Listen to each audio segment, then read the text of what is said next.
네, 안녕하세요. 비전공자 대기업 가기 장고입니다. 네, 오늘은 이제 코딩 테스트 두 번째 알고리즘 시간 DFS 시작해 보도록 할게요.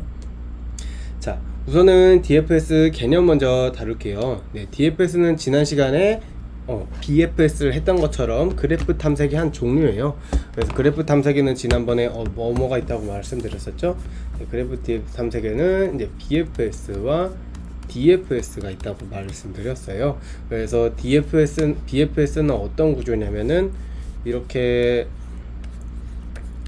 BFS는 그래프가 있을 때 형제 노드를 우선으로 한다고 말씀드렸죠. 그래서 이쪽을 먼저 간 다음에 이쪽을 먼저 간 다음에 이쪽을 하고 그리고 이쪽 가고 이쪽 가고 이런 식으로 형제를 우선해서 사용을 한다고 했어요. 그래서 자료주조는 뭐를 이용한다고 했죠? Q를 사용해서 먼저 온 순서대로 이렇게 나간다고 했었죠. 이렇게 해서 BFS를 구현을 했었고요. 이번 DFS는 어떤 자료구조인지 다시 한번 볼게요. DFS는 어떤 식이었냐면은 자식이 우선된다고, 자식을 우선하는 자료구조라고 보시면 돼요. 그래서 어떤 식으로 가냐면, 자, 여기서 먼저 이거를 간 다음에 여길 가고 여길 가요. 그 다음에 여기 더 이상 없으니까 올라가서 여길 가고 여길 가요. DFS는 뭐랑 맞냐면 스택이란 자료구조랑 맞아요. 그래서 이렇게 들어오고 나오는 순서로 이렇게 진행이 나오는 이제 자료구조가 맞는데요. 지금 이번 시간에는 DFS는 스택이 아니고 재기함수를 사용해서 풀 거예요. 네. 그래서 DFS는 스택으로도 풀 수 있고 재기함수로도 풀 수가 있는데요. 지금 재기함수로 풀려고 하는 이유는 사실 그래프 탐색은 BFS로만 해결을 하면 충분히 할 수 있어요. 그러니까 연결된 모든 노드를 검색하는 건 BFS로만 해도 충분히 할 수 있어요. 그리고 코드가 BFS가 더 깔끔하고요. 근데 지금 DFS를 하려고 하는 이유는 재기함수를 사용하기 위해서 하는 거예요. 재기함수는 이제 백트래킹에서 아주 중요한 개념인데요. 그래서 DFS를 통해서 재기함수를 익히기 위해서 지금 DFS를 공부한다 라고 이해하시면 되겠고요. 그래서 오늘은 재기함수를 좀 공부해 볼 계획이에요. 그래서 DFS는 어떻게 된다? 다시 돌아오면은 DFS는 여기서 이제 이 그래프에서 DFS가 어떻게 구현이 되는지를 한번 볼게요. 우선은 처음에 여기서 시작을 한다 치면은 2번 가고요, 3번 가고요, 4번 가고요, 6번 가고요, 다음에 5번으로 돌아오겠죠. 이런 식으로 구현되는 게 DFS다 라고 이해를 해주시면 되겠습니다. 자, 그러면 다음 슬라이드로 갈게요. 네, DFS라고 할 건데요. DFS를 간단하게 정의를 하자면 자기 자신을 다시 호출하는 함수라고 보시면 돼요. 그래서 우리가 어떤 파이썬에서 뭐 A라는 함수를 짰다고 칠게요. 그래서 이런 식으로 하다가 중간에 A를 다시 호출을 해요. 그럼 어떻게 되죠? 다시 이쪽으로 올라와서 처음부터 이제 쭉 올라오게 되는 거죠. 쭉 내려오게 되는 거죠. 그렇게 계속 반복을 하는 게 재기함수예요. 자기 자신을 다시 호출하면서. 그래서 재기함수가 잘 작동을 하려면 종료되는 시점이 반드시 명시되어야 돼요. 만약에 명시가 되어 있지 않으면은 무제한으로 이제 돌아가게 되고요. 그래서 깊이가 너무 깊어지면 이제 메모리가 터져버리는 오버플로우 현상이 발생되게 돼요. 이 스택 오버플로우를 잠깐만 설명드리면 각각의 프로그램에 메모리가 있잖아요. 메모리가 있는데 그것도 여러 메모리 중에서 이제 함수를 호출하는 걸 관리하는 메모리가 있어요. 예를 들어서 내가 코드 중에 A라는 함수를 호출했고 A에서는 B를 호출했어요. B에서는 C를 호출했어요. 그러면 이런 식으로 되겠죠? 근데 이게 왜 이렇게 밑에서부터 쌓이냐면 C가 호출이 끝나면 이제 어디로 가야 되죠? A로 가는 게 아니라 B로 가야 되죠. 그래서 이런 식으로 끝난 순서대로 최근에 호출한 함수로 이제 가야 된단 말이에요. 그래서 이 자료 구조가 스택의 자료 구조랑 똑같거든요. 그래서 메모리 자료 구조를 스택을 사용하고 이 스택이 넘쳤다, 더 이상 메모리가 초과됐다, 그래서 스택 오버플로우라고 얘기를 해요. 아무튼 그래서 재기함수가 계속 깊이가 깊어지면은 이런 식으로 계속 재기함수가 쌓이게 되거든요. 그래서 이게 어느 정도 넘어가면은 스택 오버플로우가 발생한다. 그래서 주의해야 될 점은 재기함수는 너무 깊게 들어가는 거는 이제 피하셔야 돼요. 그래서 재기함수는 두 가지를 조심하셔야 된다. 종료되는 시점과 너무 깊어지지 않게 사용해야 된다. 그리고 재기함수는 DFS와 백트래킹에 주로 사용되는데요. 그 중에서도 백트래킹이 가장 중요하다고 말씀드릴 수 있어요. 자, 그럼 넘어갈게요. 자, 그러면 이제 DFS를 재기함수를 사용해서 어떻게 풀 거냐, 어떻게 부르는지 한번 아이디어를 짜볼게요.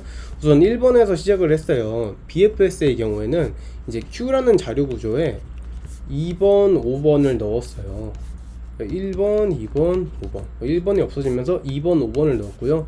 2번이 없어지면서 이런 식으로 쭉쭉 넣었었죠. 근데 지금은 DFS는 어떻게 할까요? DFS는 Q가 아닌 스택을 사용할 거거든요. 근데 스택 2번 시간에는 재기함수를 사용한다고 말씀드렸죠.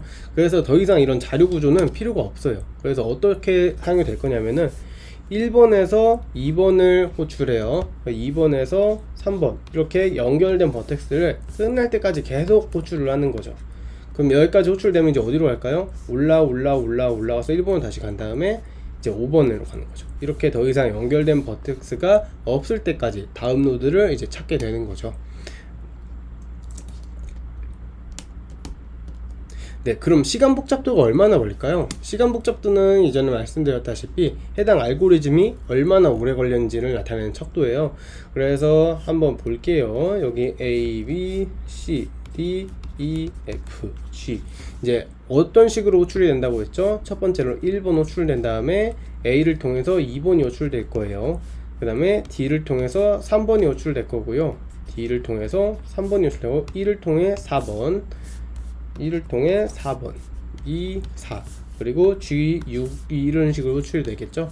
이렇게 하면은 결국에 1, 2, 3 다 호출이 될 거고요. 여기다가 이제 A, B, C 이런 식으로 다 호출이 될 거예요. 그럼 이거는 버텍스고요. 이거는 엣지죠. 그래서 버텍스 더하기 엣지다. 그래서 시간 복잡도는 버텍스 더하기 엣지가 돼 있어요. 네. 그래서 BFS, DFS 모두 시간 복잡도가 5의 V 더하기 2 버텍스 더하기 엣지다 라고 이해해 주시면 되겠고요.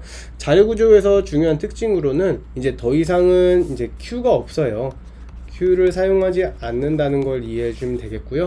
이제 검색할 그래프, 지금 풀 문제는 2차원 배열을 사용할 거고요. 방문 여부 확인도 이렇게 2차원 배열을 사용해서 방문 여부까지 확인해 주실 거예요. 하지만 여기서 다른 점은 Q는 없다. 그래서 재기함수를 통해서 별도의 자료 구조를 사용하지 않겠다. 그거를 이제 이해해 주시면 되겠습니다. 자, 그러면 문제 볼게요. 문제는 이제 DFS의 기본 문제는 백준 2667 그림이라는 문제고요. 이 그림은 이전에 본 문제와 굉장히 유사해요. 정리를 하자면 이런 식으로 연결된 노드가 몇 개 있는지를 찾는 거예요. 그래서 총 3개가 있고요. 이거를 오름차순으로 정렬해서 한 줄에 하나씩 출력이 되는 거죠. 자, 어떻게 할까요? 네, 첫 번째는 이런 지난번에 풀어져서 익숙하시겠죠? 이중포문을 통해서 이제 각각 1이 나오고 그리고 값이 1이 나오고 그리고 방문을 안 한 거 있을 때 이제 그래프 탐색을 시작하는 거예요. 근데 그때 뭐를 호출하죠? 재기함수를 호출하죠. DFS를 사용하기 위해서. DFS는 어떻게 할 거냐면요. 자, 여기서 예를 들어서 여기서 DFS 함수를 호출을 했어요. 1번에서 이제 호출을 하면요. 1번에 연결되어 있는 거를 다 확인을 한 다음에 거기서 다음 그 DFS를 호출할 거예요. 그럼 여기가 2번이라고 하면은 2번도 2번에 연결되어 있는 곳으로 확인한 다음에 조건에 맞으면 이제 거기를 호출하는 식으로 이런 식으로 재기함수가 이루어질 거예요. 그래서 이렇게 재기함수를 하고 이때마다 그 값을 그 각각의 그림의 크기 값을 리스트에 저장을 할 거고요. 그리고 이 리스트를 마지막으로 정렬을 해서 출력을 하면 되시겠습니다. 네, 여기까지 이 3개의 과정이고요. 이제 한번 직접 코드를 짜면서 풀어 볼게요. 자, 그럼 시작해 볼게요. 우선 제가 첫 번째로 뭐부터 하라고 했죠? 그 세 개를 먼저 하라고 했죠. 아이디어, 시간 복잡도, 그리고 자료 구조를 볼게요. 우선 아이디어는 이중 포문을 돌다가 만약에 값이 1이고 그리고 방문하지 않았다면은 DFS를 갈 거고요. 이때 DFS를 통해 찾은 값을 저장 후 정렬해서 출력하면 되겠죠. 자, 시간 복잡도는 DFS는 5의 V 플러스 2고요. 그러면 V와 1을 각각 볼게요. V와 1을 각각 보면은 V는 지금 가로 곱하기 세로의 개수겠죠. 버텍스가 각각의 이 한 점들이니까, 그러면 한 줄이 최대 n이니까 n제곱이 되겠고요. 엣지는 n제곱 곱하기 4가 되겠죠. 그러면 n제곱과 각각 n4 n제곱이에요. 그럼 v 플러스 2는 5n제곱인데 이거는 이제 비곱표기법에서는 상수는 이제 제외할 수 있어요. 그러니까 상수에 곱해진 거는, 그럼 n제곱이 되겠고요. 이거는 약 n이 25니까 625 정도 되겠네요. 그래서 이거는 2억보다 낮은 값이니까 사용할 수 있겠네요. 자, 자료 구조는 우선은 2차원 이 맵을 저장할 그래프 저장할 불림 값으로, 자, 인트 값으로 2차원 배열이 있으면 되겠고요. 그리고 방문 여부는 불림 값으로 2차원으로 하면 되겠네요. 그리고 별도 Q는 필요 없다고 했죠. 그리고 결과 값을 저장할 리스트 하나 있으면 인트 리스트가 있으면 되겠네요. 자, 그러면 시작해 볼게요. 우선 처음으로 이제 큰 입출력을 위해서 이건 인출력을 받는, 이거는 이제 습관화 하라고 말씀드렸었죠. 그래서 인풋을 들었었죠. 먼저 n값을 자료 받을게요. 여기서 n값을 받고 이제 7줄 그 n개만큼 입력값을 받게 되네요. 그래서 int input 해서 먼저 n값을 가져오고요. 그리고 각각 그 n개의 줄에 대해서 값을 가져가게 됐죠. 그럼 int로 변환하는데 이때 인풋 값 중요한 게, 인풋 값을 리드라인으로 설정을 해주면 이 개인 값이 들어와요. 그러니까 엔터 친 것이 특수 문자로 해서 들어오게 되거든요. 그건 그럼 필요 없는 건 날려주는 스트립 함수를 호출을 할게요. 이걸 리스트로 변환을 한 다음에요. 그리고 이거를 7번 n번만큼 계속 호출을 해줘야 돼요. 그리고 이거를 리스트로 바꾼 다음에 이거를 전체 맵에다가 넣어 줄게요. 그 체크도 마찬가지로 폴스를 몇 개 해야 되죠? n개 해야 되고, 그리고 이거를 세로도 n번 호출을 해줘야 되겠네요. 자, 그러면 이제 계속 코드 작성해 볼게요. 우선은 이중포문 둔다고 했죠? ng n 그리고 n, 그리고 이제 각각의 묻던 조건이 만족시켜야 되죠. 1인 동시에, 그리고 방문하지 않은 곳이어야 되죠. 그래서 만약에 ji가 1이고 그리고 방문하지 않은 거 ji가 펄스일 경우 뭐 어떻게 돼야 될까요?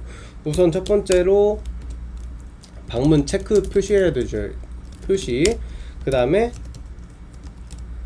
다음에 이제 DFS로 값을 구해줘야 되겠죠. DFS로 크기 구한 다음 크기 구하기, 그 다음에 구한 크기를 결과값을 넣어줘야 되겠죠. 크기를 결과값에 넣기, 결과 리스트에 넣어줘야 되겠죠. 이렇게 세 개를 해줘야 되는데요. 그럼 우선은 결과값을 저장할 리스트 먼저 만들어 주고요. 그리고 방문 체크 표시할게요. 네, 표시하고 리스트에 넣어 줄게요. 자, 리스트를 넣을 때는 어떻게 넣어줘야 될까요? 기존에 BFS는 어떻게 해줬죠? BFS는 함수를 호출했어요. 함수 호출하고, 그리고 호출로 리턴 값으로 크기를 받아왔거든요, 여기에다가. 근데 DFS 제기 함수는 그렇게 크기를 받아오는 게 조금 번거로워요. 그리고 특히 이런 문제 같은 경우에는 그렇게 받아오는 것보다 그냥 전역 변수를 사용하는 게 더 편해요. 그래서 그렇게 전역 변수를 사용할게요.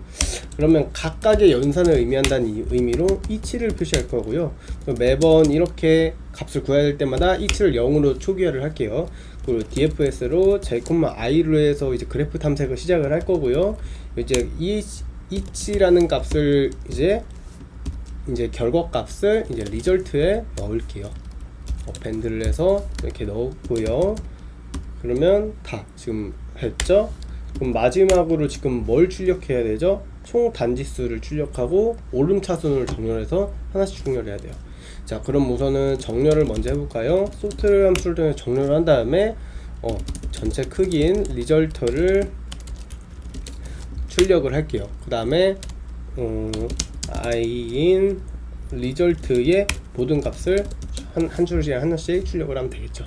네, 여기까지 되셨죠? 자, 그러면 dfs 이제 함수 만들어 볼게요. 우선은 dfs는 y,x에서부터 이제 dfs 시작을 하는데요. 여기서 이제 각 노드에서 4칸을 먼저 탐색을 해줘야 돼요.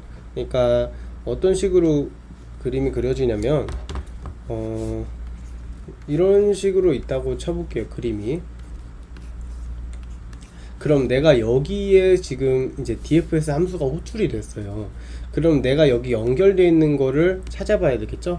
이제 그거를 어떻게 해야죠? 포문으로 이제 네 방향을 먼저 살펴보는 거예요. 그럼 네 방향을 먼저 살펴볼게요. 네 방향을 먼저 살펴보면은 4k in range의 4 next y는 y 더하기 dy의 k 그 next x는 x의 dx의 k 이런 식으로 하면 되겠고요. 그 dy는 1,0, 1,0, 마이너스 1 dx는 1,0, 마이너스 0 라고 항상 여기는 외워주시면 돼요. 자, 이거를 잠깐만 설명을 드리면, 자, 내가 어떤 노드가 있을 때 네 방향으로 있다고 쳐볼게요.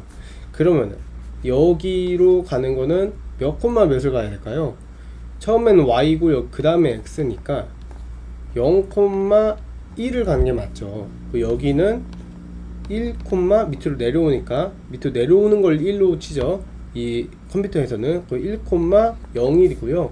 그럼 여기는 0, 마이너스 1이 되겠고 여기는 마이너스 1,0이 돼요.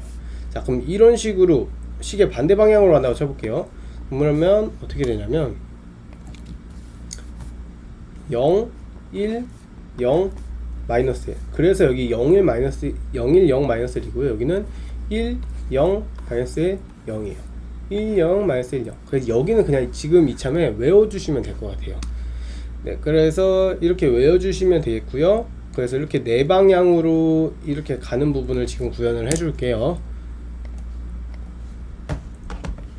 그래서 이렇게 네 방향으로 구현하는데, 만약에 항상 이 그림이 나오는 곳에서는 이렇게 네 방향을 체크할 때는 그 초과되지 않는지를 먼저 확인을 해주셔야 돼요. nx, n까지 확인을 한 다음에 만약에 여기가 1이어야 되죠.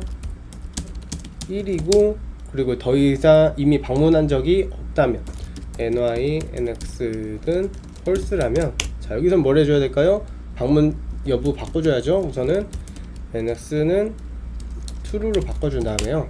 여기서 이제 제기를 호출해 주셔야 돼요. 그래서 여기서 제기를 이렇게 이런 식으로 호출을 하는데요. 자, 여기 부분 잠깐만 설명을 하자면, 여기 부분이 어떤 느낌이냐면요, 이런 식으로 있다고 쳐볼게요. 그래서 여기서 지금 네 방향으로 갔어요. 자, 여기서 지금 yx, 여기 yx 들어왔다 칠게요. 그래서 여기로 지금 ny, nx 찾았어요. 자, 그럼 여기서 이 방문 여부, 여기 방문 체크했어요. 그 다음에 ny, nx를 호출하면 어떻게 되냐면, 여기서 다시 여기가 시작이 되는 거예요. 그래서 여기서 다시 여기를 찾겠죠. 근데 여기는 그 왼쪽은 찾지 않겠죠. 여기는 왜냐면은 방문 여부가 지금 펄스가 아니기 때문에. 그래서 이쪽으로 가겠죠. 자, 여기 이해 가시죠? 근데 지금 여기서 우리가 해주려고 하는 게 뭐였죠? 결국에는 이 연속되어 있는 그 그림의 크기란 말이에요. 네, 그 그림의 크기를 지금 넣어주는 부분이 없어요. 그러니까 그 연속된 것들의 크기를. 그래서 여기서 연속된 크기를 넣어 줄게요. 이치를 사용해서 일씩 증가를 해줄 거예요. 근데 여기서 이치는 지금 전역 변수를 사용했다고 했죠. 전역 변수라는 거는 이 함수 안에서만 사용되는 변수가 아니고 밖에 있는 변수를 사용하는 거라서 이거를 전역 변수로 바꿔주는 게 필요해요. 그래서 이제 0으로 이렇게 매번 새로운 노드를 탐색을 하려고 할 때마다 이치를 0으로 바꿔준 다음에 이제 DFS가 돌아갈 때마다 하나씩 이제 업을 시켜주는 거죠. 그래서 이렇게 코드를 다 짠 거 같고요. 한번 실행을 해볼게요. 그래서 실행을 하면은 네, 3, 7, 8, 9 잘 나온 것 같고요. 네, 3, 7, 8, 9 맞죠? 그리고 문제를 채점을 해보면은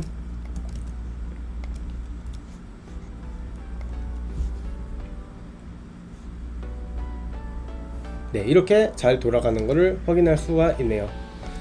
네, 그래서 오늘은 여기까지 하는 걸로 할 거고요. 이렇게 해서 BFS, DFS를 확인해 봤고 다음 시간에 이제 백트래킹 보는 걸로 할게요. 네, 오늘도 수고 많으셨습니다. 감사합니다.